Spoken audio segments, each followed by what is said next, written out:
orang kata macam contoh UMNO berada dalam kerajaan perpaduan hari ini, UMNO mengikut telunjuk DAP dan sebagainya, ada perkara-perkara. Saya nak bagi contoh bahawa walaupun kita bersama-sama, UMNO bersama-sama dalam kerajaan perpaduan yang mana ada DAP di dalamnya, kalau tuan-tuan tengok apa benda yang UMNO tak bangkit, kalau sesuatu perkara yang dibangkitkan itu boleh mengguris perasaan orang Melayu, mencetus sesuatu polemik dalam negara kita. Sebagai contoh apa yang berlaku hari ini yang terbaru berkenaan dengan URA, enactment baru dalam URA tersebut dibantah oleh UMNO, yang dibangkitkan oleh DAP kita bantah, soal UNESCO kita bantah. Perkara ini yang kalau kita tengok akan menyentuh tentang perasaan orang Melayu, UMNO akan bangkit bingkas dan kita menolak perkara-perkara, kita kaji dan kita tolak.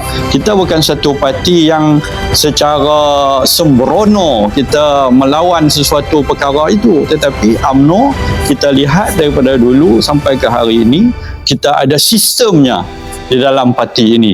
Jadi kita nak lihat negara kita ini dipandu, dibawa, dan kita nak lihat semua bangsa yang ada dalam negara kita ini boleh dalam keadaan yang begitu baik. Masing-masing dengan kerja masing-masing.